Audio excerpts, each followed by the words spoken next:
Eu queria começar eh, só reforçando alguns conceitos que, por algumas perguntas que eu recebi ao longo da semana, eu vi que deu confusão, deu tilt aí na cabeça de alguns. Teístas somos nós. Ou seja, a gente na primeira aula, a gente tratou ali sobre nós, o problema entre ciência e fé, nós com os nossos filhos, sobrinhos, alunos, funcionários, amigos, certo? Ou seja, é algo pessoal a gente dentro dessa questão. E a importância disso e para quem isso é importante e por que vale a pena ou não vale a pena a gente ficar gastando tempo com isso. E para quem vale a pena, né? Para quem isso é importante. Na segunda aula a gente começou com a parte histórica, ou seja, a história dessa briga entre religião e ciência, mas a gente olhou para dentro da igreja. E aí as divergências teológicas dentro da igreja. E viramos a página e eu falei, não vamos mais discutir isso, não vamos mais tratar disso, porque a gente ficar debatendo corrente teológica de uma coisa, de questões que Deus não fechou nas escrituras, é perda de tempo. A gente tem algumas questões que, puxa, é interessante a gente saber, legal, mas a gente não tem como afirmar porque a Bíblia não fechou questão. E algumas dessas questões aqui, as principais delas, né, que geram problema aí entre ciência e religião, são questões que a Bíblia não fechou. É uma área que a gente chama de cinza, área cinza nas escrituras, não é preto no branco isso daí. Então, a gente viu as principais correntes, vai estar todo mundo no céu, tem teólogos famosos que nós usamos aqui em todas elas e todo mundo tem certeza que a sua é verdade e todo o resto está errado. Lá no céu a gente resolve isso, certo? Não vamos resolver aqui. Tem alguns mil anos, alguns milênios que a gente está discutindo isso, como a gente viu semana passada, e hoje a gente vai continuar pensando na história do pensamento humano, não só olhando para dentro da teologia, mas na história do pensamento humano, para ver que essas questões vão e voltam na própria história da filosofia, da ciência e da teologia.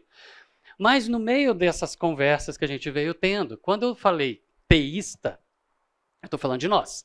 Teísta é aquele que crê em Deus. Mas não é simplesmente crer em Deus. Ele crê num Deus criador que fez todas as coisas, que é pessoal e que você ora e conversa com ele. Ok? Somos nós. Então, quando eu falei na semana passada, por exemplo, que a pergunta que eu recebi foi foi durante a semana, que o C.S. Lewis era C.S. Lewis, Billy Graham, foi citando vários nomes. Era evolucionista teísta. Eu não estava falando deísta. Deísta, o exemplo que eu dei foi o Einstein. O deísta é o quê? Aquela pessoa que ele conclui, porque é o óbvio, estudando o universo, a criação, a partir das lentes da ciência. O deísta é aquele que conclui que sim, Deus existe, mas ponto. Deus existe, mas ele não se relaciona comigo, ele não é pessoal e pronto, acabou. Certo? E aí o exemplo que eu dei do Einstein. Deus criou todas as coisas, ou seja, a história de toda a criação foi o poder de Deus e as mãos de Deus aqui. Então Deus criou todas as coisas e espalhou pistas ao longo da criação, pistas que apontam para ele. Então, qualquer pessoa estudando a criação de Deus, seja lá, estudando o universo, estudando a vida ou qualquer coisa, ele vai enxergar que existe um Criador. Deus espalhou isso em todas as áreas que você estude por todas as ciências, certo? Então, está sempre apontando para existe um Criador, existe um Criador. Então, a criação aponta para o Criador o tempo todo, aponta para Deus o tempo todo. Só que ela não apresenta Deus. A criação é tão linguagem de Deus quanto a revelação, as escrituras. Porém, a criação, ela só aponta de que existe um Criador. Quem é ele, a gente vai encontrar na revelação. Então, criação e revelação são dois lados, duas obras do mesmo autor. Você pode viver a sua vida inteira estudando a criação de Deus pelas lentes da ciência, concluir que esse Criador existe, admitir que ele existe e não se relaciona com ele, não vai atrás de conhecer quem é ele, esse é o deísta. Ok? Tá bom, existe um Criador, beleza, mas ele não é uma pessoa, ele pode ser uma força, não sei, não estou preocupado com isso, ele não se relaciona com sua criatura, esse é o deísta, tá? Agora, isso não é suficiente. E uma pessoa pode viver a vida inteira focada só nas escrituras e é suficiente. Ele pode não estudar nada de ciência, não contemplar, não pensar em nada que a ciência está investigando e é suficiente, porque ele conheceu o Criador. Então a criação aponta para o Criador, e essa é a primeira obra do Criador, mas a segunda obra dele, que é a revelação, apresenta quem é ele, e ela é fundamental. E a pessoa pode viver só com ela sem essa. mas ele não pode viver com essa sem essa. Está incompleto. Então, quando a gente está falando dos termos, o deísta é o cara que crê num criador, mas que não se relaciona com as criaturas. E o teísta somos nós, ok? O ateísta não crê, o ateu, ele não crê em Deus, tem certeza, convicção que Deus não existe, pronto, acabou, e vive assim. E o agnóstico não está nem aí. O agnóstico não sei se ele existe, se ele não existe, mas isso não é importante para mim, mas eu vivo como se não existisse, ok? Então, reforçando esses conceitos para não confundir, porque tiveram duas pessoas que me perguntaram, que vieram me perguntar com a mesma dúvida, eu falei, opa, ficou confuso. Estava achando que quando eu estava falando que o C.S. Lewis era evolucionista teísta e Billy Graham, eu estava falando que eles eram como Einstein. Como Einstein era deísta, e não. C.S. Lewis, Billy Graham e aquela lista que eu passei aqui eram aqueles que acham que Deus pode ter usado a evolução para criar, beleza, não tem problema. Norman Geisler, um teólogo vivo hoje, autoridade hoje, que nós usamos aqui na fonte, é muito usado, os livros dele, os pastores usam, em escola bíblica que já estudou livros dele diferentes, ele é daquela turma do dia era, que acha que assim, a Terra é antiga mesmo, os dias da criação foram eras geológicas mesmo, foram bilhões de anos, está tudo certo, a ciência é o Norman Geisler, é a outra turma, entendeu? Então é isso que a gente veio olhando aqui na semana passada. Quando eu falo de teísta, mesmo que seja um evolucionista teísta, como eu citei semana passada, somos nós também. Cria no nosso Deus, é o mesmo Deus, vai estar lá no céu. Não vai ter um compartimento para quem achou que Deus usou a evolução para criar e outro compartimento para o resto. Não vai estar todo mundo junto. Tá bom?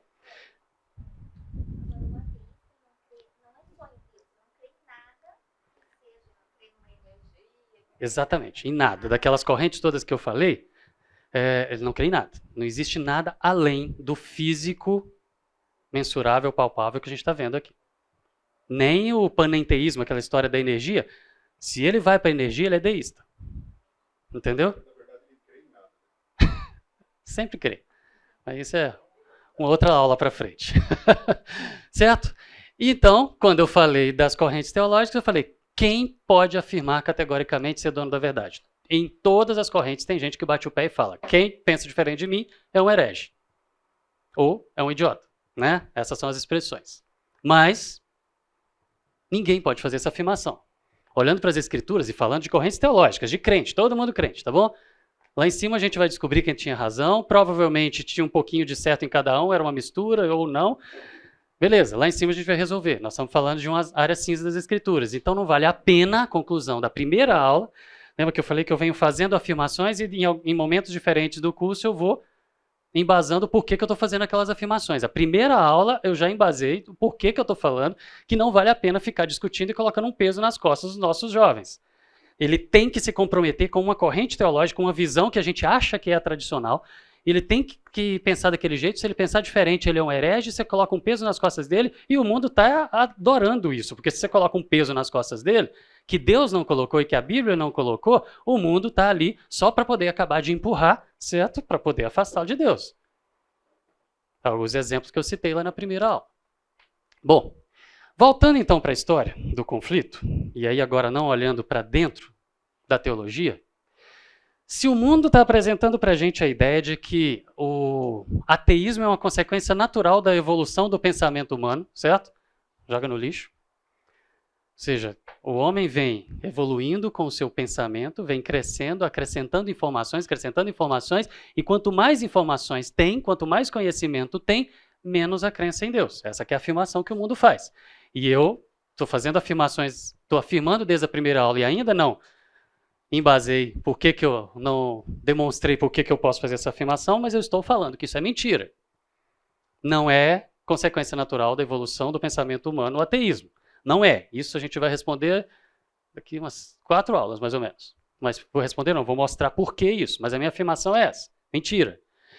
Mas se a teologia também nunca teve um consenso sobre isso, a gente viu que esse negócio vai e volta, as ideias vão e voltam, ideias que a gente acha que são tradicionais, já estavam lá atrás, já sumiram, vieram de novo, que isso não tem consenso dentro da teologia, embora pareça que tem, certo? E que o principal problema, como eu falei, é o tempo dos dias da criação, e não é consenso. Por que algumas ideias parecem tão tradicionais? Eu fui falando que a gente tinha várias visões diferentes e que não existe um consenso na teologia. Mas eu falei que o problema, se a gente resolver o problema do tempo, resolve mais de 90% dos problemas entre ciência e fé. Resolveu o problema do tempo, dos dias da criação, está resolvido quase tudo, certo? Mas por que, então, se não existe um consenso na teologia, por que parece que algumas ideias são tradicionais? Por exemplo, pensar que os dias da criação são dias de 24 horas. Por que parece ser tão tradicional? Porque pessoas são influenciadoras. Que a gente tratou lá na primeira aula. Pessoas são influenciadoras. Lembra que eu falei? Missionários vieram para cá e para o mundo inteiro, financiado por grupos muito fortes que disseminaram o evangelho para todo mundo e mandaram missionários para todo mundo. Isso foi fantástico, nós temos que louvar a Deus por isso, mas eles eram de uma corrente teológica e se espalharam e aquela ficou parecendo que era tradicional, né? Mas não foi sempre bem assim. E a gente começou a ver isso semana passada. Então, crer diante de um mundo cada vez mais aparentemente ou dito cada vez mais ateu, mas quando a gente olhar para os números não tem nada disso. Mas num mundo onde as mídias falam, os programas falam, os livros apontam, falando que é um mundo cada vez mais ateu, embora os percentuais sejam muito baixos de ateus de verdade, mas crer nesse mundo, então, entre aspas, depois a gente vai tratar mais dessas aspas e tirar isso, num mundo cada vez mais ateu não é cometer suicídio intelectual, não é ser idiota. Mas também aqui dentro, você pensar diferente do que parece que é tradicional, numa coisa que a Bíblia não fechou questão, também não é cometer suicídio espiritual. Ok? Igual Apocalipse. De vez em quando alguém pergunta, o que você acha? Que a igreja vai subir quando? Você é pré-milenialista, está milenialista? Eu não sei. E não quero saber, eu não estou preocupado com isso. Entendeu? Para mim não é interessante. Eu tenho uma posição com relação ao início. Com relação ao fim, eu vou perguntar para o Weber, eu vou perguntar para o Vlá, eu vou perguntar para alguém que gosta de estudar essas coisas. Certo? Citei dois extremos, o Weber e o Vlá, pensam diferentes. Mas não é cometer suicídio espiritual quando você está tratando de questões que você pode pensar. A Bíblia não fechou, certo? Agora, a história do pensamento humano, independente de existirem os crentes e os descrentes, e eu estou usando a palavra crente, eu sei que ela não é bem palatável hoje a palavra crente, ela fica meio parecendo pejorativa, mas eu preciso usar essa palavra porque quando eu estou me referindo a crentes aqui, eu estou falando de cristãos e judeus, tá? Então, por isso eu preciso usar a palavra crente, né? Mas a história do pensamento humano, embora ela sempre tenha tido os crentes e os descrentes, ela foi escrita pelos crentes em Deus. A história do pensamento humano foi escrita por crentes em Deus. Majoritariamente, esmagadoramente, as pessoas que marcaram a história, que fizeram a história e a evolução do pensamento humano eram cristãos, não, eram crentes, ok? Eu preciso virar para crentes e não para cristãos. E a lógica dessa passagem era sempre como um discipulado. Por exemplo, Sócrates ensinou Platão, que ensinou Aristóteles. Isso, as ideias elas vieram sendo passadas num ensinamento constante, ou escrita oralmente, mas o pensamento humano veio evoluindo, passando de orientador para orientado, influenciador para influenciado, que se torna influenciador, e isso continua, certo? E ao longo de toda essa construção do pensamento humano, os descrentes sempre estiveram ali, dando os flashes ali. Não acredito, não acredito, não acredito. Não tinha nem nome, mas estavam lá. São discretos, mas estavam lá. Mas sempre existiram. E quanto mais o conhecimento humano veio enchendo, veio inflando, as áreas foram se dividindo, isso é normal.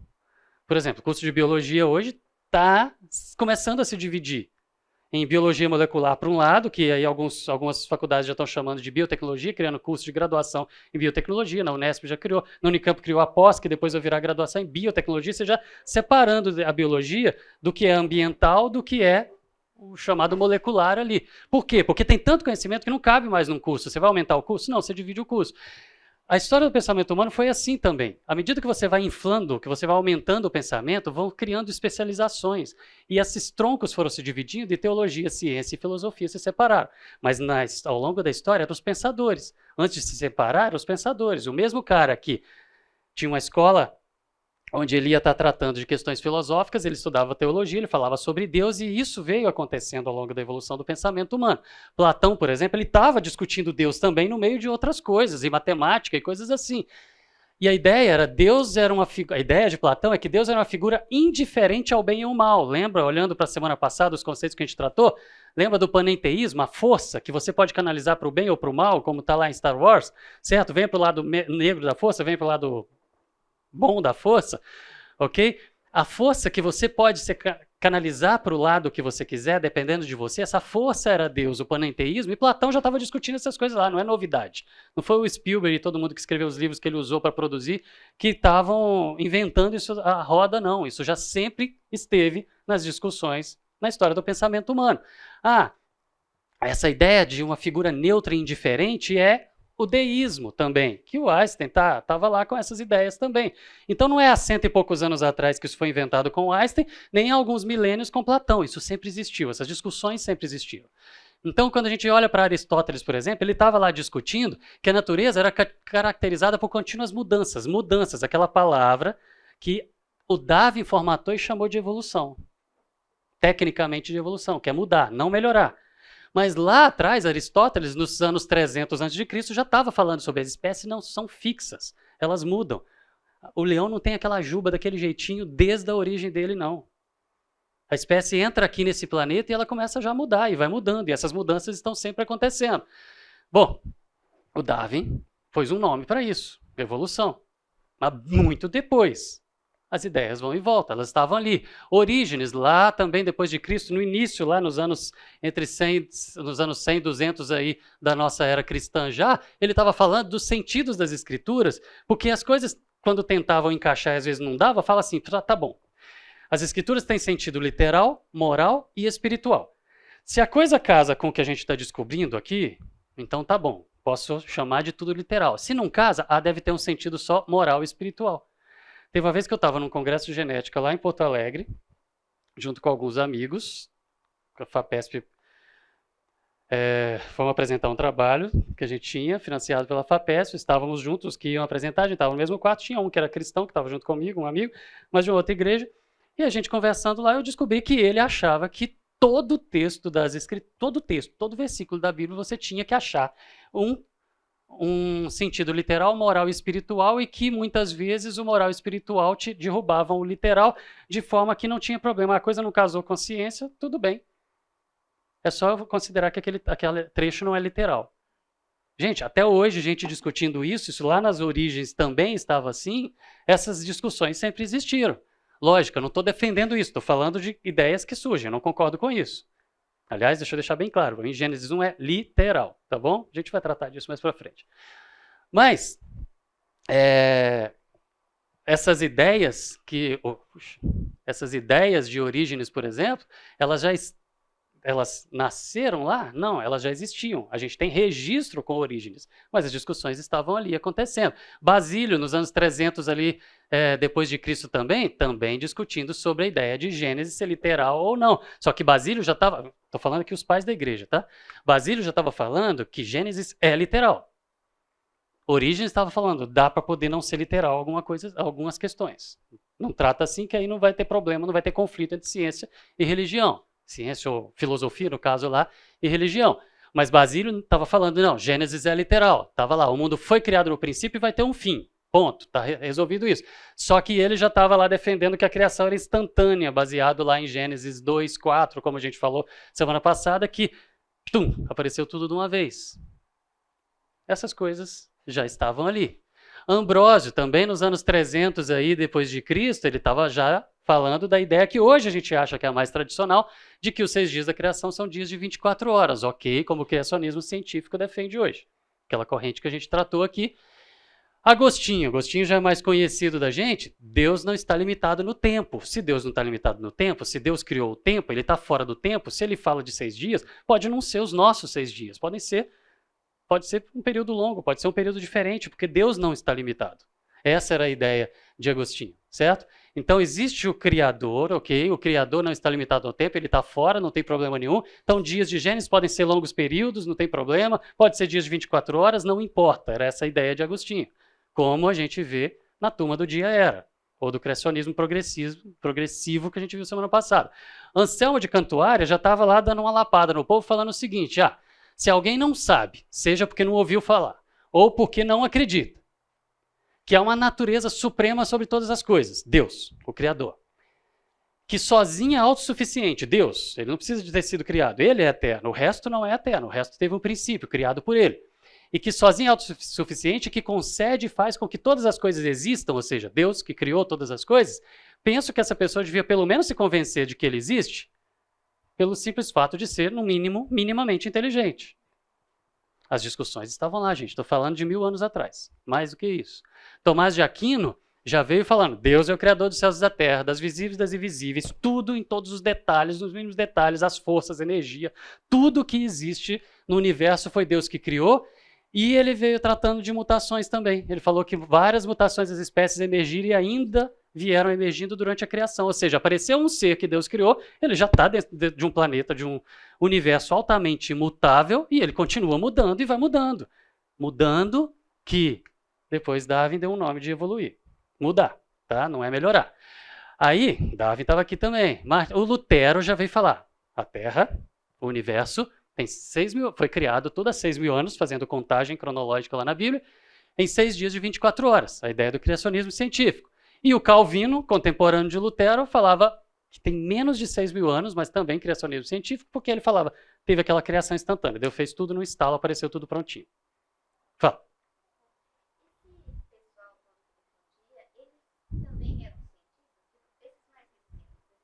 Aqui teólogos já. Aqui já teólogos. Lá no passado eram os pensadores. Ele era teólogo, cientista, filósofo, era tudo. Mas as afirmações que eles faziam eram baseadas exclusivamente na fé que eles tinham na palavra. Ou eles também tinham algum embasamento de observação científica? Não era ciência como a gente vê hoje. A ciência como a gente vê hoje foi formatada, tem pouco tempo, a gente vai passar por isso. Mas eram discussões filosóficas, não necessariamente só as escrituras. Muitos deles estavam discutindo sobre o Criador, sobre Deus, lá nas escolas de filosofia mesmo lá, entendeu? Mas fazia parte dos pensadores discutir sobre teologia ou filosofia, era tudo a mesma coisa, né? Newton, por exemplo, né, o pai da física, escreveu um livro onde ele falava que era a excelência de estudar as ciências, como que é? Agora não estou lembrando o título, mas o quanto é melhor estudar teologia do que ciência.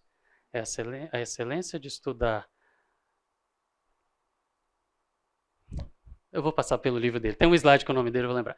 Mas a ideia do Newton é muito melhor estudar teologia do que estudar ciência. Oi?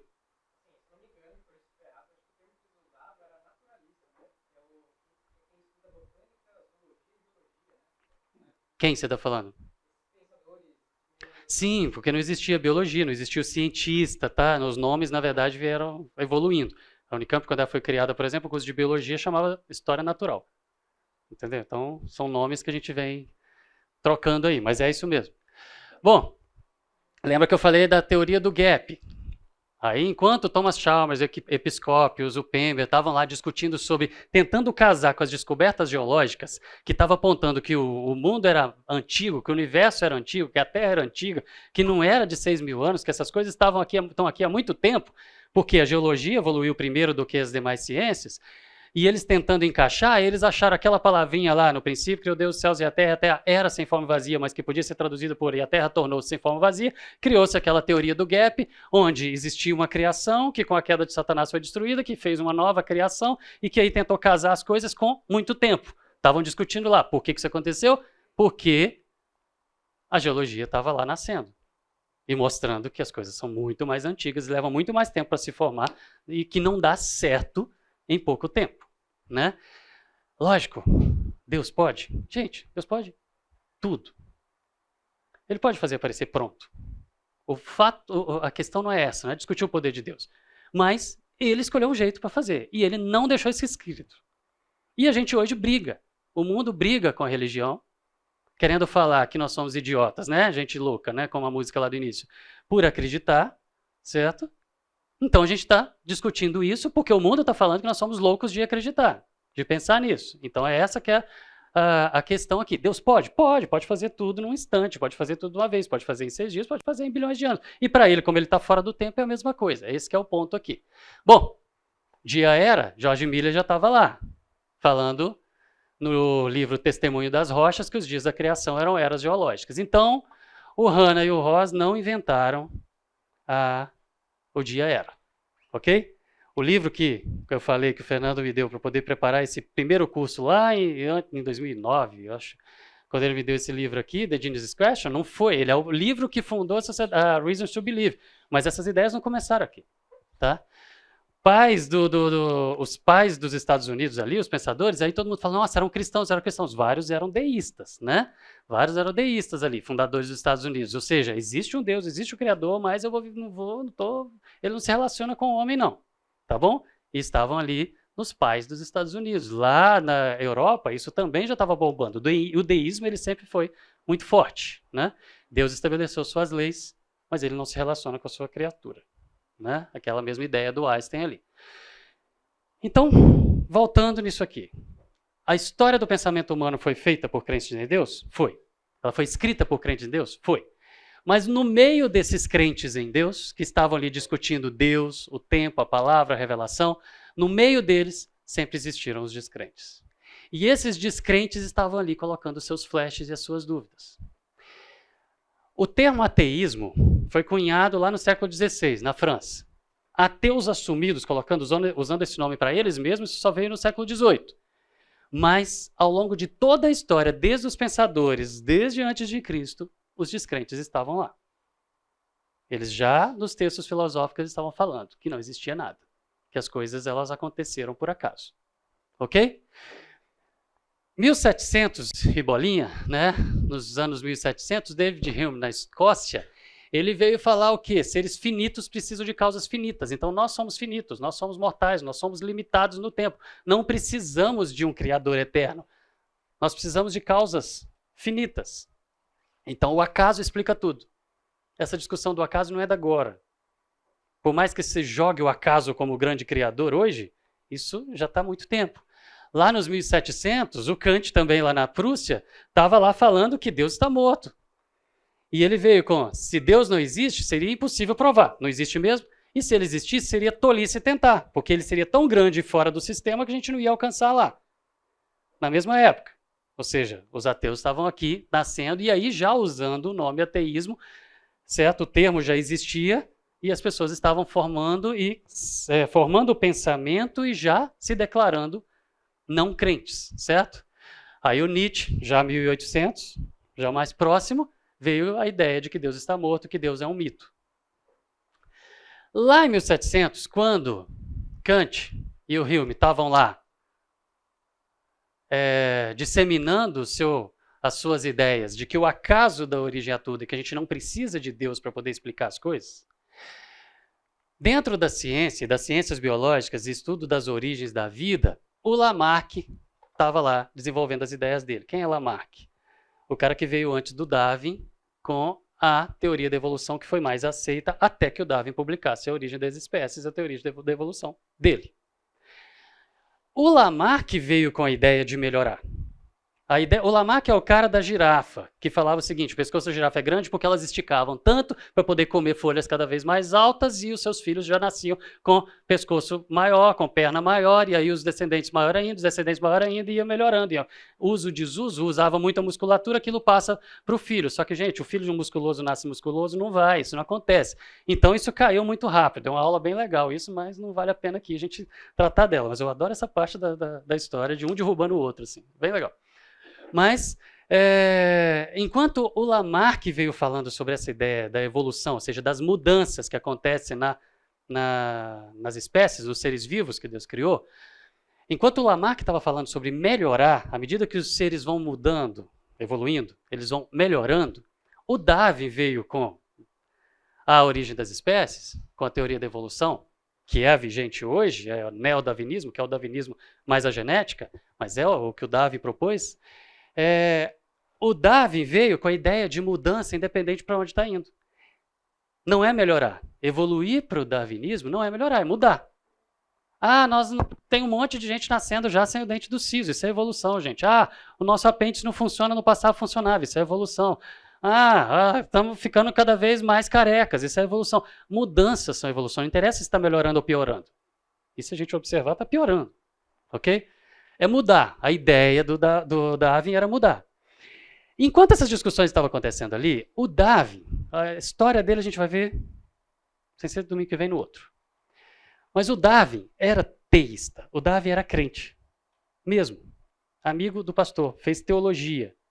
Foi o 10º colocado no curso de teologia em Cambridge. O cara, ele era teísta, não ateu, ele era teísta, ele era crente, certo? Se tornou deísta, acho que Deus não se relaciona com a gente, e depois agnóstico, não quero saber de Deus, por questões pessoais, não tinha nada a ver com ciência. A gente vai ver isso daqui 2 aulas. O Darwin, quando ele publicou A Origem das Espécies, ele apresentou isso num seminário na Sociedade Geológica em Londres, junto com o Wallace. O Wallace era um galês que estava chegando à conclusão, junto com o Darwin, sobre as pesquisas ali, a observação da natureza, sobre as espécies mudarem e tentar explicar essas mudanças que aconteciam nas espécies. O Wallace e Darwin juntos chegaram à conclusão. E aí, na hora que foram apresentar, os dois apresentaram juntos o seminário. O Darwin uma parte, o Wallace uma parte, e apresentaram junto o lançamento da teoria da evolução. Só que olhando nos diários dos dois, eles viram que as primeiras conclusões mais marcantes foram do Darwin, então eles combinaram que ia ficar com o nome do Darwin. Então o nome do Darwin ficou na história como autor da teoria da evolução, mas os dois chegaram à mesma conclusão juntos, trocando figurinhas e se ajudando, ok? Enquanto Darwin era crente e virou descrente por questões pessoais enquanto estava estudando as mudanças nas espécies, o Wallace, que era agnóstico, virou crente estudando as mudanças das espécies. Tem alguma coisa a ver com ciência isso? Vocês vão ver daqui 2 domingos que não tem nada a ver com ciência isso. Só que nessa mesma época o Marx estava lá desenvolvendo as ideias dele e divulgando as ideias dele. E o Marx pegou carona nas ideias do Darwin, que estavam bombando no mundo e fazendo muito sucesso, acoplou com aquela ideia de melhorar que veio do Lamarck e soltou isso usando o darwinismo como melhorar. E até hoje a gente estuda em escola, vê em filme, vê em seriado, pensando que evoluir é melhorar. E professor ensina isso em escola, porque não entendeu. Seriado ensina isso, que evoluir é melhorar. Nunca foi. Para a ciência, para a biologia, tecnicamente não é melhorar. Então falar que evolução é melhorar as espécies é uma mistura de darwinismo, lamarquismo e Marx. Ok? Bom, a gente teve o Sartre lá na França, né? Que a ideia dele é o homem é um definidor da sua essência e não Deus. Seja livre, para com essas coisas que vão deixar vocês presos. Porque o problema da religião é que você cria regras. Você olha para a sua vida e fala, não posso fazer tudo o que eu quero. Porque existe, eu presto contas. E a ideia do Sartre é, se liberte. Você não tem que prestar contas. E aí a coisa ficou pior quando foi para os tribunais. 1925, nos Estados Unidos, o primeiro julgamento, no mundo, a primeira situação aí para os tribunais, foi o quê? Entraram com o processo contra professores ensinarem evolução na escola. Por quê? As ideias. Foi no sul dos Estados Unidos, porque as ideias eram... a ideia tradicional era de uma terra jovem, dias de 24 horas na criação, um universo de no máximo 10 mil anos. O darwinismo veio, a teoria da evolução veio como se ela fosse um tapa na fé e que tirava Deus da jogada. A gente vai estudar isso daqui 2 domingos com mais detalhes. Então, entraram com a ação falando, não quero que ensine essas coisas na escola pública. E aí a defesa falou o quê? Vamos impedir que esses intolerantes e ignorantes controlem a educação dos Estados Unidos. E essa briga está até hoje, e não vai acabar. Agora ela já está aqui, e vai continuar. O que a gente tem hoje, então, é o que a gente chama de humanismo secular. É quase um sistema quase religioso, onde o homem é quase Deus, o homem é o máximo, o homem é fantástico, o homem é um evento da natureza. Essa expressão não é minha. O dia que um professor muito querido morreu, o que um outro professor escreveu sobre ele é que ele não era um ser humano, ele era um evento da natureza. E é essa a ideia mesmo do humanismo secular, que exalta o ser humano tão grande ao ponto de assim, para que Deus? Você admitir a existência de um Criador é você admitir que você não é o máximo, que existe algo acima, que existe algo que te limita, ok? E a ideia hoje, então, difundida, e que as mídias compraram plenamente, que isso está sendo trabalhado em cima da cabeça, principalmente dos jovens, é que acabou, já era, vira a página, passou o tempo para o teísmo, nós, certo? Para o deísmo também, esquece essas ideias do Einstein também. Não existe Deus, certo? Qualquer tipo de pensamento que coloque Deus na jogada, descarta isso. É nesse ponto que a gente está aqui hoje.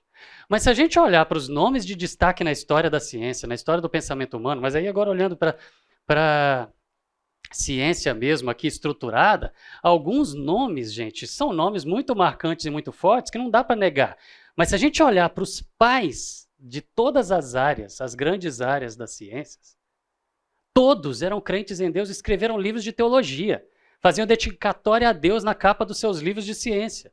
Francis Bacon foi o pai do método científico. A maneira como hoje a ciência é formatada foi estruturada pelo Bacon. Antes disso, eram pensadores. Ele estruturou o método científico e a ciência nasceu, como nós conhecemos hoje, aqui.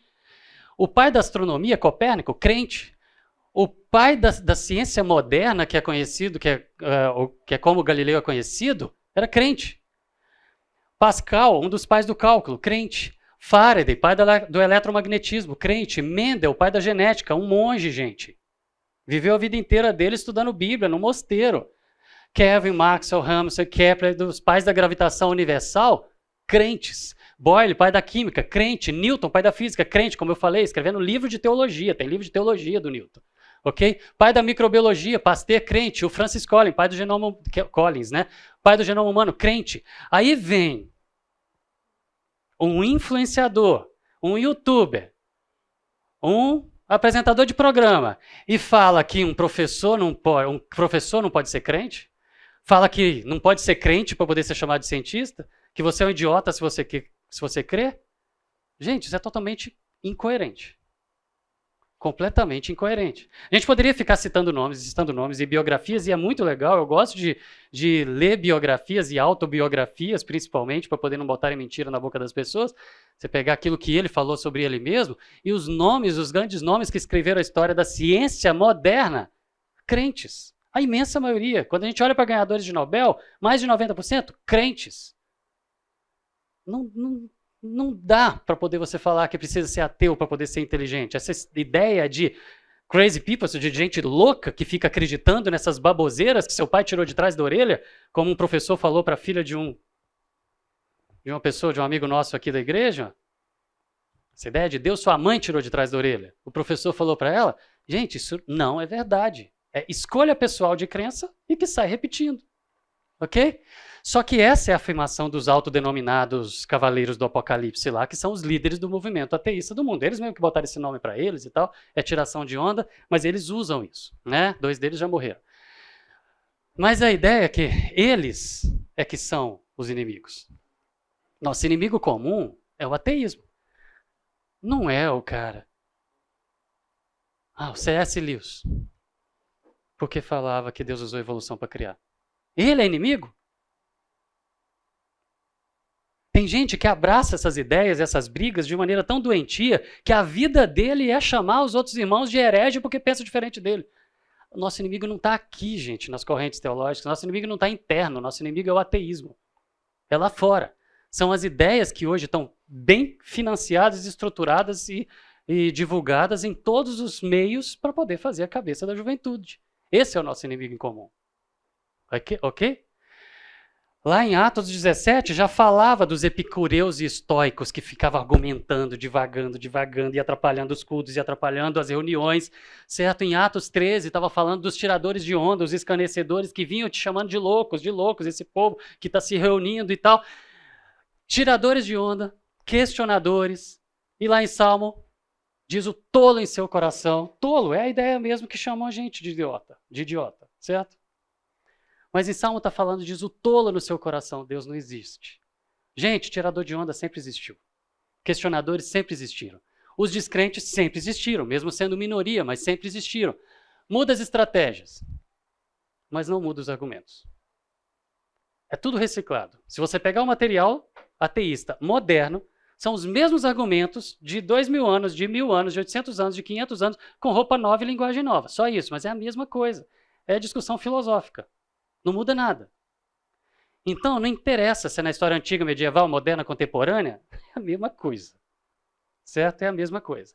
Indivíduos lá da filosofia, ciência e até da teologia fazem as suas escolhas de fé e começam a falar em nome da filosofia, ciência ou até da teologia como se aquilo ali fosse a verdade absoluta em cima de algo que Deus não fechou, que é uma área cinza das escrituras, e aí a gente vive uma guerra. Chamam para si uma autoridade que não tem e a gente vive uma guerra. Nós já vamos para o intervalo, tá? Nós vivemos no pós-modernismo. O pós-modernismo é o quê? Sendo bem raso. Eu respeito, você respeita. Você quer acreditar na fadinha do dente, você acredita na fadinha do dente, eu te respeito e tudo bem. A verdade para mim, você tem que respeitar, a verdade para você, eu tenho que respeitar e vamos viver todo mundo em paz. Esse é o pós-modernismo. Só que os influenciadores atuais dessa era não foram formatados no pós-modernismo. Nós estamos no início do pós-modernismo. Os professores, esses influencers, esses youtubers, esses produtores de filmes e de séries, eles estão vindo de um mundo formatado no modernismo, onde no modernismo o que o cientista falou é o ponto final para toda e qualquer coisa. Então os influenciadores de hoje estão vindo de um mundo que está virando a página para o modernismo e vindo para o pós-modernismo, onde aceita tudo. Mas eles estão se debatendo ainda para poder defender que o que saiu da boca de um cientista é a verdade absoluta sobre toda e qualquer coisa, independente de ser a área dele ou não, independente dele ter autoridade ou não para poder falar o que fala. E aí eu quero colocar uma pergunta para a gente ir para o intervalo. Eu posso acreditar em tudo que qualquer cientista fala? Sobre qualquer coisa. Eu posso, porque simplesmente é um cientista, então ele pode falar tudo sobre qualquer coisa, que ele é autoridade para falar qualquer assunto. Eu posso aceitar o que alguns cientistas afirmam de que o ateísmo é a única resposta. Eu posso acreditar nisso? Eu posso aceitar nisso? Qualquer cientista tem como abrir a boca e falar ou você é ateu ou você é um idiota. Só é inteligente se for ateu. E aí a gente vai tratar disso aí na hora que a gente voltar, tá bom? Bom, eu fiz essa pergunta então. Nós podemos confiar em tudo que afirmam X pessoas, tudo que afirmam que a ciência diz ser verdade sobre todo e qualquer assunto? Para poder responder isso, a gente tem que passar um pouquinho sobre como funciona a ciência. Estou sendo bem resumido nisso daqui, mas é assim, tá? O que o cientista faz? Pesquisa. Pesquisa o quê? Fatos. Como que a ciência funciona, gente? O cientista pesquisa fatos. Fato é fato. Aconteceu, jogou para cima, caiu. Ponto. Não tem discussão. Aquilo é fato. Ok? Só que quando o cientista pesquisa fato, ele vai tentar formular hipóteses para poder explicar os fatos. Por que quando eu jogo para cima cai? E aí vem gravidade, e aí vem os conhecimentos, os desdobramentos disso. Ok? Mas o que o cientista faz é pesquisar fatos, formular hipóteses para poder tentar explicar esses fatos. Ok?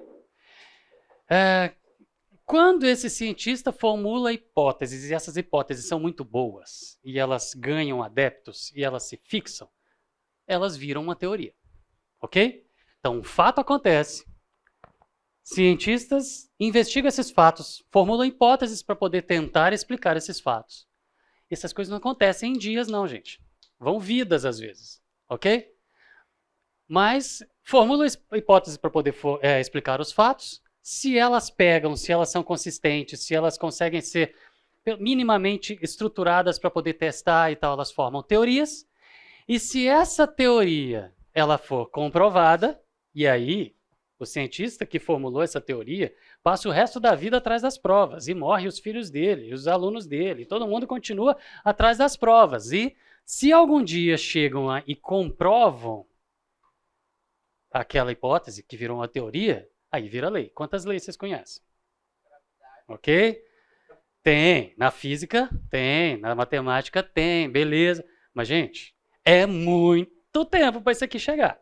Ou é muito esforço, é muito conhecimento. Acontece numa vida só, num cientista só? Sim, acontece. Mas nem tudo chega aqui. Nesse caminho, isso é como a ciência funciona hoje, gente. E não está nascendo lei todo dia, não. Ok? Nesse tempo aqui, enquanto os fatos acontecem, cientistas formulam hipóteses, os outros vão lá discutindo as teorias, e discutindo, e tentando, e formulam outras teorias, e disputando teorias, e um puxando o tapete do outro, um enfiando faca nas costas do outro, e a disputa acontece, todo mundo atrás de provas. Antes disso chegar à lei, essa teoria está sendo testada pra caramba. Teoria é vidraça. Teoria é para poder ser atacada, sim. É para poder falar mal dela, sim. É para tentar derrubar, sim. Porque quanto mais tentarem derrubar e ela continua sobrevivendo, mais forte ela é. Então, quando a gente fala, por exemplo, da lei da gravidade, ok, ninguém vai discutir mais. Mas quando a gente fala teoria da evolução, ela é forte pra caramba, porque estão tentando derrubar desde que ela nasceu. Ela é forte, mas ela não é lei. Ok? Podem ter erros. De vez em quando aparece a manchete da Folha de São Paulo falando a teoria da evolução está fechada para balanço. Aí você vai ler, é porque está sendo discutido um detalhezinho e aí pronto, está fechado para balanço. Faz parte. Teoria é vidraça, ok? Só que enquanto isso aqui está acontecendo, enquanto a ciência funciona desse jeito, e todo mundo tentando derrubar, por quê?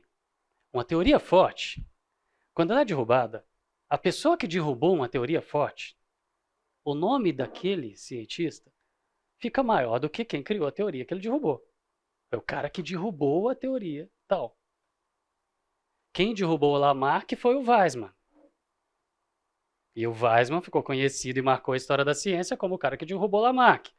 E o Darwin que veio, e aí o Weizmann, ninguém já conhece o Weizmann, porque o Darwin veio e explicou algo poderoso e forte, ok? Mas enquanto isso aqui tudo funciona, todo mundo, todos, inclusive os cientistas que não são da área em questão que está tendo aquelas discussões, eu estou chamando aqui de mortais, tá? Ou seja, se o pessoal está discutindo sobre o que acontece na crista da mitocôndria, todo mundo que vive a vida estudando sobre crista da mitocôndria são pessoas da área. O resto, até dentro da própria biologia ou da própria área da ciência ou de outras, está todo mundo nesse aqui, ó, mortais, tá bom? Então, quem são os mortais? Todo mundo que não é da área daquela discussão. Enquanto as discussões acontecem aqui dentro, como que os mortais ficam sabendo o que está acontecendo ali? Aí entra em ação um personagem que é o divulgador de ciência. Quem são os divulgadores de ciência? Muitas vezes são até cientistas também, pessoas que fizeram cursos de formação em ciências mesmo, ou são jornalistas, ou são escritores, ok? Mas divulgadores de ciência são pessoas que vêm aqui, nesse meio onde as discussões estão acontecendo, tentam entender, traduzem em linguagens mais simples, escrevem seus livros, revistas, artigos e publicam, tentando explicar o que está acontecendo de complexo ali e jogam para os mortais conseguirem entender o que acontece lá dentro da área da ciência, daquela área específica da ciência, onde as discussões estão correndo, ok? E aí, os influenciadores aprendem com esses textos que os mortais escreveram, outros cientistas escreveram, que eles aprenderam com divulgadores de ciência, que aprenderam com os caras que estavam discutindo as teorias que foram formuladas pelos cientistas que começaram a estudar os fatos. É um telefone sem fio. É assim que a ciência funciona. Eu estou desmerecendo a ciência aqui? Lógico que não, tem método, as coisas elas são consistentes, mas o que eu estou falando é o seguinte: quando o influenciador chega para poder fazer a cabeça da juventude falando Deus não existe, a ciência prova. Caramba, não existe uma prova. Mas é a frase que é falada o tempo todo como se existisse. Vá atrás, existem milhares e milhares de livros publicados. Não existe uma prova. Em qualquer área da ciência só existem evidências de que existe um criador, não existe nada que aponte o contrário. Mas ficam afirmando o tempo todo, Deus não existe, a ciência prova, Deus não existe, a ciência prova. Por quê? Porque eles acreditam num telefone sem fio, porque alguém escolheu não acreditar, fala que Deus não existe, a ciência prova, os que veneram aquela pessoa sabem reproduzindo aquilo, e a gente vive uma vida no mundo acreditando num telefone sem fio, onde a gente está simplesmente defendendo ideias que algumas pessoas escolheram. Foram escolhas de fé que algumas pessoas fizeram, com zero de evidências a favor daquilo, e sai todo mundo repetindo, produzindo livro, produzindo filme, seriado, e a gente está aí, absorvendo essas coisas. Ok? Fiz um monte de afirmações aqui que eu preciso de falar bastante para poder provar o que eu estou afirmando, tá bom? Isso vão ser as próximas aulas. Beleza?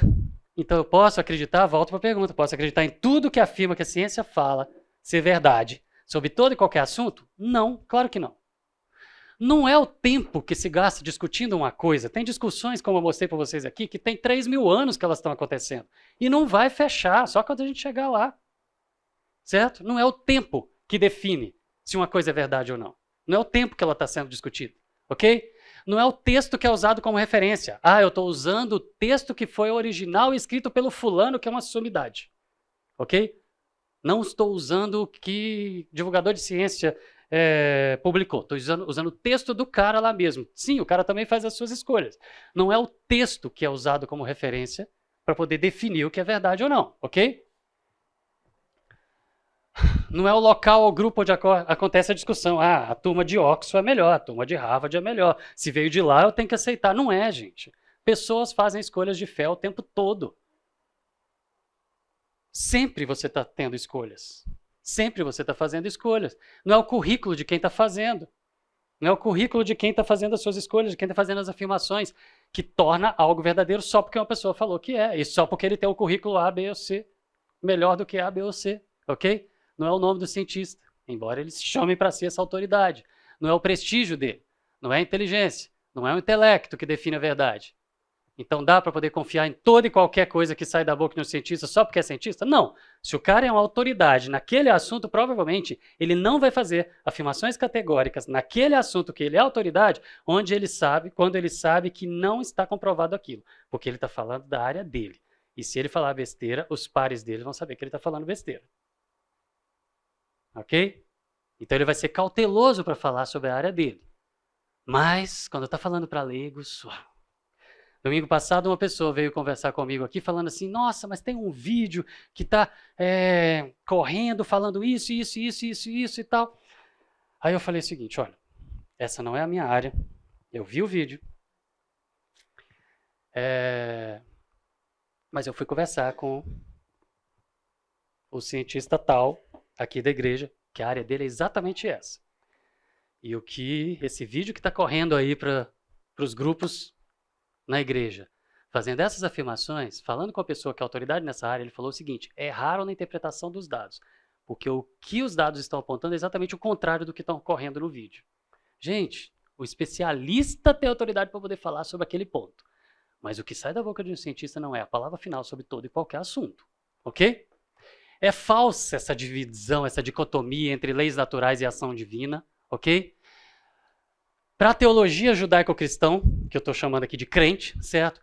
Todo o universo, toda a riqueza, todos os detalhes, toda a matéria, toda a energia, todas as constantes, todas as forças que fizeram tudo acontecer aparentemente ao acaso, tudo é fruto da palavra de Deus. Tudo está dentro de um projeto único de Deus. Tudo é criação.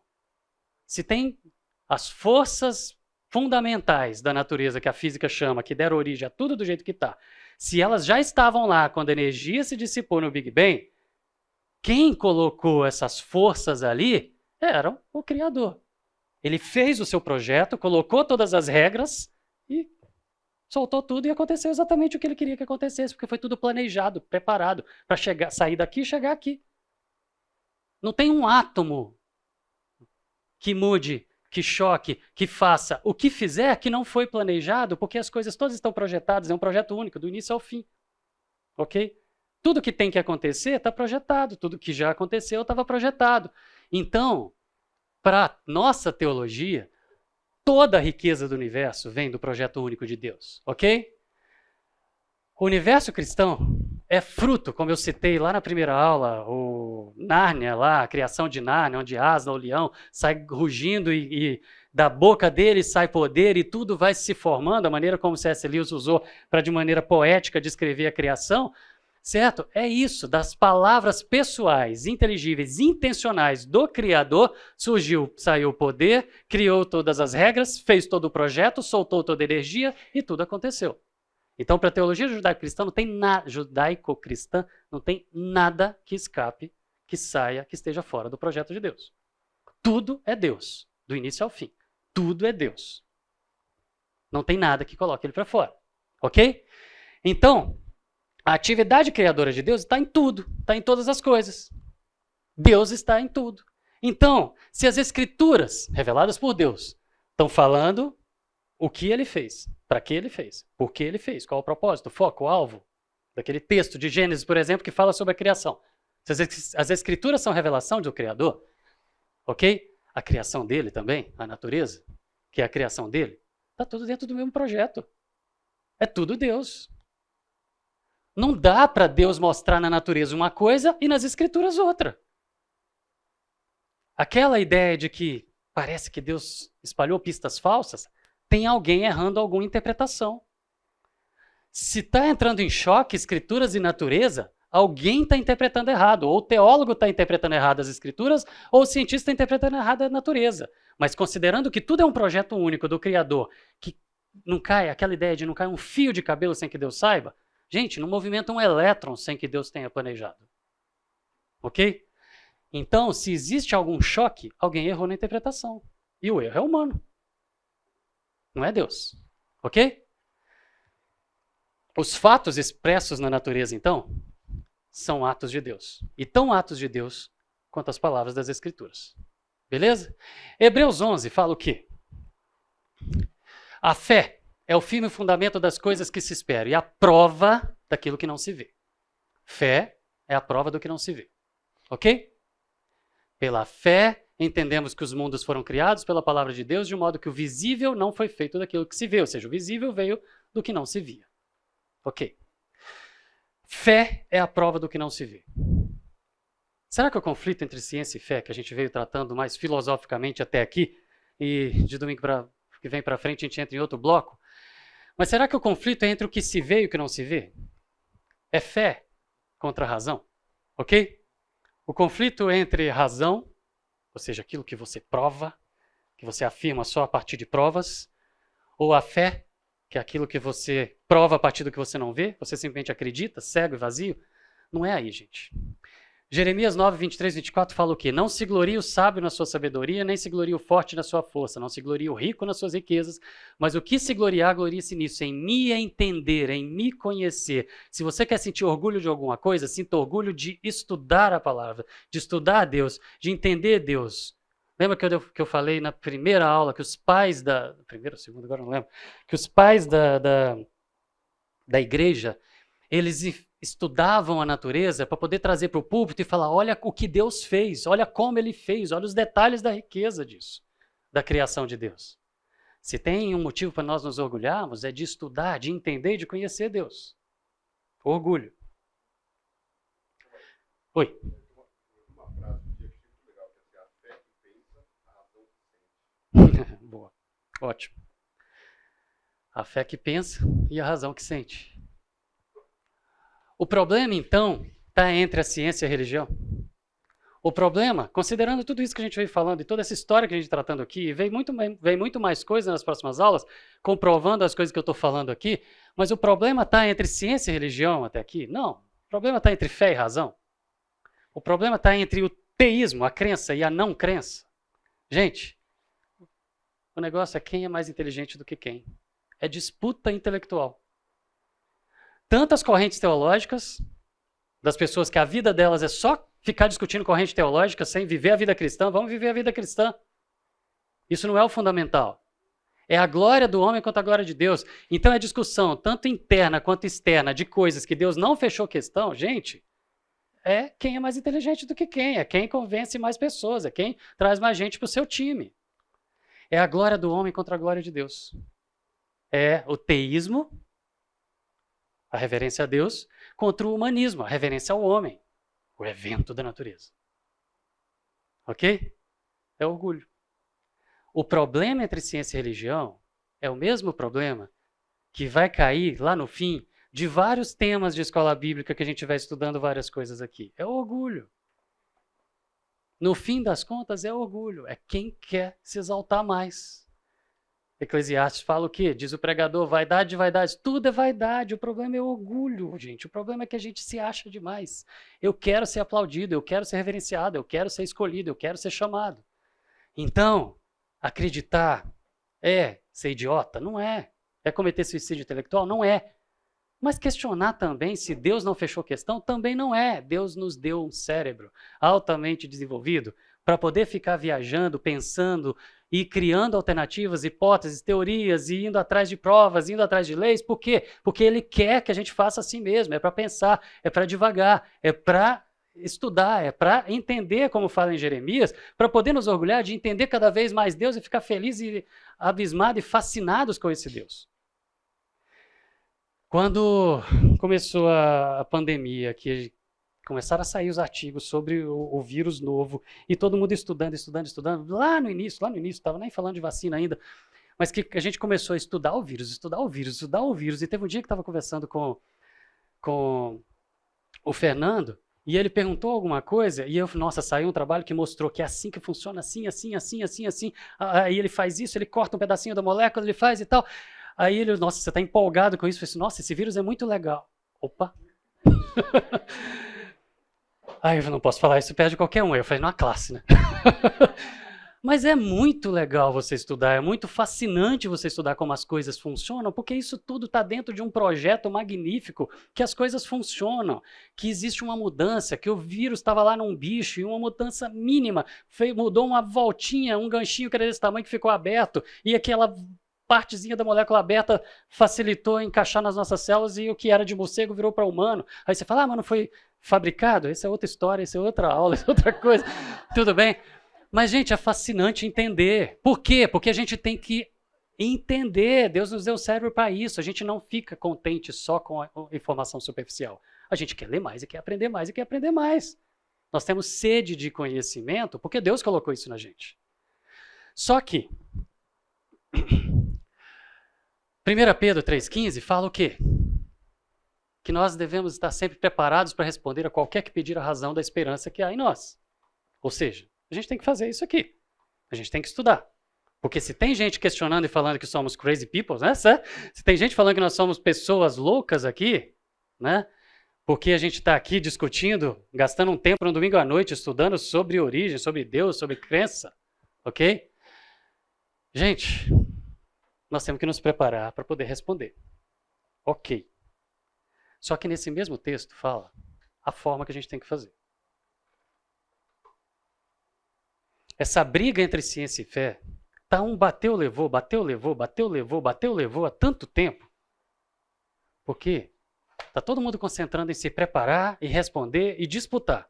Orgulho. Deus falou que é para fazer isso com mansidão e respeito. Os escarnecedores, os questionadores que sempre existiram, eles estavam do lado negro da força. Eles estavam ali criticando, atrapalhando, prejudicando. Não é isso que as escrituras apontam. Nós temos que estar preparados para responder, mas respeitar as pessoas, respeitar o pensamento deles e conversar, dialogar. Não é brigar. Não é o padrão. Não é o padrão de Deus. Não é o que ele apresenta. A gente tem que estar preparado para responder.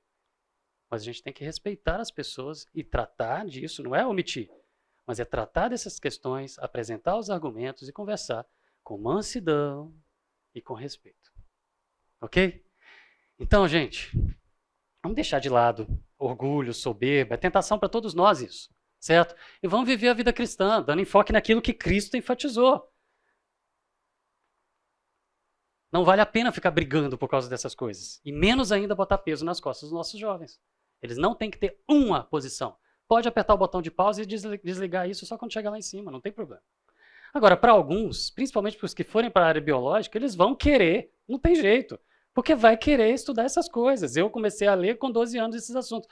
Por quê? Porque eu acho legal, eu acho fascinante, eu gosto. Aí, vai olhar, a Adri tem uma pilha de livros assim para ela ler, de assuntos diversos da vida cristã. Vai olhar a minha pilha de livros para ler lá, tá tudo jogado dentro desses assuntos. Por quê? Porque eu adoro esses assuntos, entendeu? Mas, gente, não precisa. Não precisa, eu gosto dos assuntos. Então, para quem gosta, beleza, vai estudar, mas não é isso que é o fundamental da vida cristã. Dá para poder deixar isso em aberto. E é como eu falei, no final da aula do curso para os adolescentes, a última vez, teve um que chegou e falou assim, eu ainda sou terra jovem. Eu falei, beleza, tranquilo. E aí uma menina olhou para ele e falou, mas como? Eu falei, calma, sem problema. Vamos viver. Foi. Vamos viver a vida cristã. É isso que é o principal. Ah, não foi ela não. É a que estava junto com ela. Mas ela estava junto. Eram as duas. Certo? Pela graça de Deus, nós ainda temos 15 minutos. E aí, eu vou começar o assunto da semana que vem. E aí eu ganho mais 15 minutos semana que vem, que vai ser ótimo. Vai ser uma bênção. Alguém quer perguntar alguma coisa até aqui? Acabaram os 15 minutos. Acabaram os 15 minutos. Tá aqui o slide que eu estava procurando lá no início, que eu falei que eu ia contextualizar para quem estava vindo pela primeira vez, era isso aqui, ó, que eu tinha colocado, ó. O curso inteiro, nós estamos aqui. Né? Nós fechamos esse segundo bloco. O primeiro é o lado pessoal, nós, o problema, ciência e fé, as pessoas que nós influenciamos, nossos jovens, que a gente tratou na primeira aula. Segunda e terceira está aqui a história da briga entre ciência e religião ao longo do tempo, tanto interna dentro da teologia quanto fora.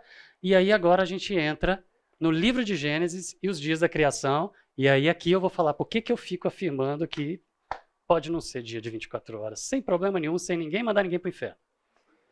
E aí depois a gente vai na parte que vamos tratar da ciência e vamos responder e colocar os argumentos de por que a ciência não pode falar que Deus não existe, certo? E vamos tratar de ciência mesmo nessas duas aulas aqui. Beleza?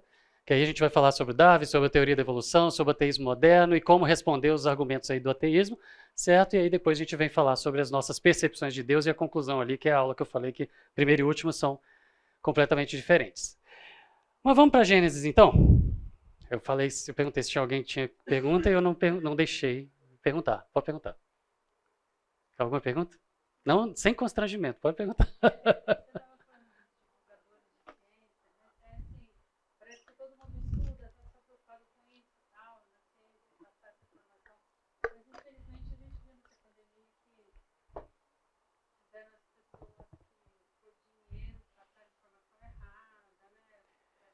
É a natureza humana, é o ser humano. Onde o ser humano está, isso vai acontecer. A corrupção acontece, escolhas erradas, manipulação, briga, disputa por ego, por vaidade, orgulho, não dar o braço a torcer porque errou, não assumir os erros, e aí deixar as consequências rolarem, mas não assume os erros. Isso daí é ser humano, infelizmente, né? A nossa natureza pecaminosa. Dentro da ciência não vai ser diferente, né? É isso aí. Gente, o que Gênesis falou de fato? Eu estou aqui afirmando desde a primeira aula, falando, Deus não fechou questão, Deus não fechou questão. O que esse livro está falando? Nos primeiros 2 capítulos que tratam de criação, o que esse livro está falando? O que a Bíblia fala? O que Gênesis fala?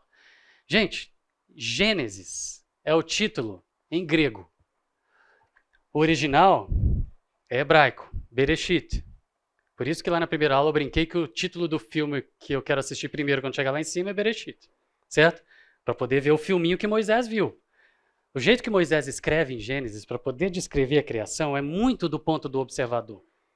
É muito interessante. É como se ele estivesse olhando, vendo e falando. Olhou para cima, olhou para baixo, o que está acima, o que está abaixo. No universo, gente, não tem cima e embaixo no universo. Mas está acima, está abaixo, é do ponto de vista do observador. Provavelmente, como Deus fez com João, lá sobre o Apocalipse, que eu falei que eu não quero nem saber como que vai ser, eu deixo isso para o Weber, mas provavelmente ele mostrou para Moisés, mas ele não contou para a gente como que foi.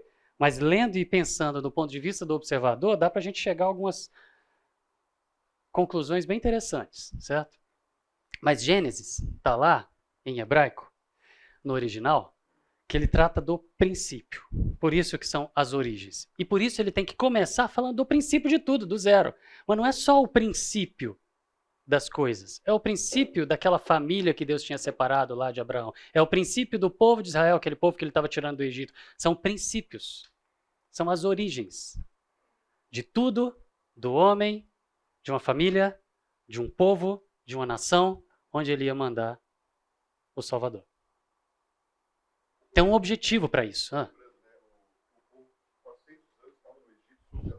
Sim, sim, sim. Exatamente. Nós vamos passar por isso aqui, 417 anos, se não me engano. Escravos lá, morreu e nasceu gente, o povo nem conhecia Deus. Né? Ele precisava se apresentar. A gente vai tratar disso aqui semana que vem. Agora,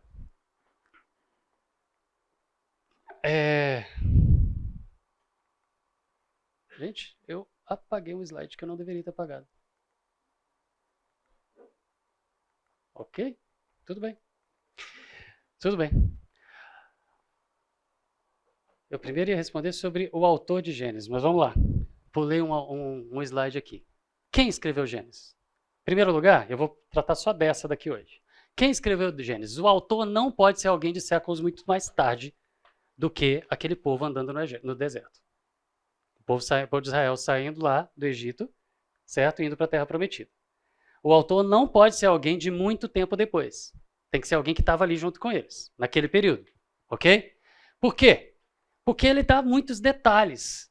Dá detalhes geográficos de alguém que estava ali vendo, que conhecia, que estava falando como algo habitual. Por exemplo, lá, Gênesis 13:10, levantou Ló os olhos e viu toda a campina do Jordão, que era toda bem regada, antes de haver o Senhor destruído Sodoma e Gomorra. Como o jardim do Senhor, como a terra do Egito, como quem vai para Zoar, ou seja, alguém falando para um outro que está ali que conhece o caminho. Ele estava olhando como quem está indo para Zoar, naquela direção. Qual que é essa direção? Como quem vai para Zoar? Onde ele estava quando ele escreveu isso? Ele estava junto com o povo e estava falando como quem vai naquela direção. É muito detalhe ali, certo? Ele trata de costumes específicos do povo daquela época. Não é algo que foi só contado de pai para filho, geração para geração, mas ele estava ali próximo, é essa a ideia. Então tirou o faraó seu anel da mão e o pôs na mão de José, e fez vestir roupas de linho fino e lhes pôs no pescoço um colar de ouro. E fê-lo subir ao seu segundo carro e clamavam diante dele, inclinai-vos. Detalhezinho, tirou o anel, colocou lá. Ah, isso pode ter sido contado? Pode, mas eu estou começando dos menos impactantes para os mais impactantes dos motivos aqui para poder falar que Moisés tinha as credenciais. Quem escreveu Gênesis? Moisés. Ah, mas o autor tal, do documentário tal que eu assisti na Netflix ou do livro que eu li fala que pode não ser Moisés? Tá, foi Moisés. Foi Moisés. Por quê? Vamos lá. Moisés foi educado em toda a ciência dos egípcios e era poderoso em palavras e obras. Ele tinha as credenciais para isso. Tem mais. O autor tinha que ser o testemunho ocular. Ele falava, por exemplo, da quantidade de fontes e árvores em um lugar quando o povo parou, e Moisés é o que estava liderando o povo, estava lá. Ele dá detalhes do povo e dos costumes. Eu vou mandar... Ah, gente, não passei a lista chamada, né? Podem escrever atrás daqui o e-mail de... E-mail não. Bom, alguém pode se responsabilizar para hoje, não vai dar tempo, mas no domingo que vem, pegar a lista aí de telefones, de WhatsApp, e vocês criarem um grupo se quiserem, ou então a lista de e-mails para me passar, e eu passo os slides todos para vocês, tá bom? Tudo bem? Quem quiser colocar seu nome lá, uma pessoa cria um grupo aí, depois me coloca lá, eu passo os slides todos para todo mundo. Por quê? Não dá tempo de eu ficar lendo todos esses textos, mas eu vou mandar tudo para vocês, todos os slides aqui para vocês, onde estão todos os textos, tá bom? Todos citados aqui. Alguém pode se responsabilizar por criar isso? Está no site, é verdade, é só vocês baixarem, desculpa. Então eu mando para o Sidão, que eu não mandei ainda, eu mando para o Sidão e vocês baixam lá. Então pronto, não precisa disso, eu vou mandar para o Sidão os slides, vocês vão pegar isso lá. Não está no site, está só a gravação, não mandei nenhum slide para o Sidão, vou mandar. É culpa minha. Beleza, vamos lá então. Estou citando aqui esse monte de textos, nós não vamos ler porque não vai dar tempo, mas a gente está falando que o autor deu detalhes do povo e dos costumes, deu detalhes da alimentação, foi falando muito detalhe. Então chegaram a Elim, onde haviam 12 fontes de água e 70 palmeiras e se acamparam junto das águas. O que mais? Por que eu falei? Foi Moisés. Gente, o Antigo Testamento falou que foi. Você sabe que tem livro de teologia que fala que não foi. Ah, mas o Antigo Testamento fala que foi. Tá bom. Então foi Moisés. Para mim foi Moisés. Ah, olha quantos textos que apontam Moisés como autor. Ok? O Novo Testamento também. Então pronto, gente. Foi Moisés que escreveu. Beleza? Tem um teólogo ou outro que fala que não foi? Tá, eles têm os argumentos dele, mas todo o resto acha que não. Discussões teológicas que são muito relevantes, né, para a nossa vida cristã. Mas olha só. NVI. Estas são as jornadas dos israelitas quando saíram do Egito, organizados segundo as suas divisões, sob a liderança de Moisés e Arão. Por ordem do Senhor, Moisés registrou as etapas da jornada deles, e esta foi a jornada deles por etapas, 2 pontos, e ele começou a escrever. Um desses vários textos que falam que Moisés, enquanto estava andando, foi registrando tudo o que estava acontecendo ali. Aí ele pegou do capítulo X para frente e registrou e os de trás? Não. Não faz sentido, tá bom? Então, Provavelmente, quase certamente, foi Moisés que escreveu entre 1450 e 1410 a.C., quando o povo estava lá, vivendo ali, andando no deserto, saindo do Egito, indo para a Terra Prometida. Então, a autoria de Gênesis é atribuída a Moisés pela imensa, esmagadora maioria dos teólogos, certo? Provavelmente durante aquela jornada ali, com o uso de fontes que tivesse à disposição, escritas ou orais, certo? Entendendo que era um povo que estava vindo de uma escravidão de 400 anos, ok? Então, ele dependia de revelação de Deus para ele poder escrever, porque se perdeu demais informações, certo? Então, portanto, foi debaixo de um ministério orientador de Deus, do Espírito Santo, para poder estar escrevendo. Então, Moisés escreveu Gênesis, ok? Ainda dá. Pô, que bom. Hoje o tempo está rendendo. Nós temos, o milagre da multiplicação dos minutos. Nós temos duas categorias muito claramente distintas aqui, reconhecidas no livro de Gênesis, que são o quê? Lembra que eu falei que são livros dos princípios, dos começos? Primeiro, a história das origens no modo geral, certo? A gente começa a ler Gênesis 1 até 11, 26, ainda citam e falam coisas das origens, ok? Depois vem a história da origem do povo judeu. E depois vem a história dos patriarcas, ou seja, da origem de famílias, ou de uma família, ok? Pensando na primeira história, a gente vem lá, a criação do universo, a geração do céu e da terra, as gerações de Adão, a geração de Noé, as gerações dos filhos de Noé e toda a descendência da raça humana. Se Adão foi o primeiro Homo sapiens, Sapiens veio, criou, foi aumentando a população da Terra, aí vem o dilúvio, um funil, e começa com a família de Noé de novo. Então é todo mundo descendente de Noé aqui, ok? Essa é a ideia da primeira parte, certo? Que são as origens no geral. Depois vem a história dos patriarcas, com a história do povo de Israel, então, a história daquele povo, a origem daquele povo. Gerações de Terá, gerações de Ismael, gerações de Isaac, gerações de Esaú, gerações de Jacó, os princípios.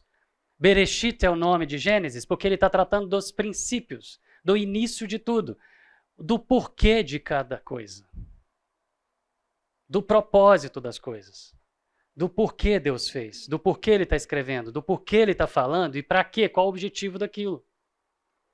Ok? Pode falar.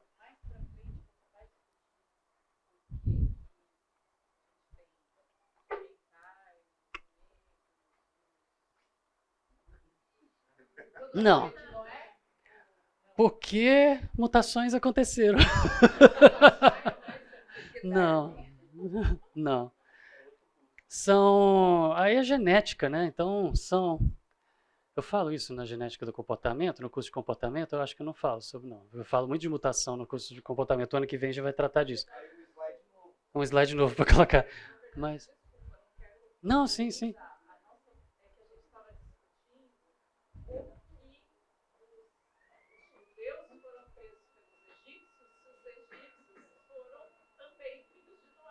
Aham, sim, estava todo mundo ali, descendente do mesmo jeito.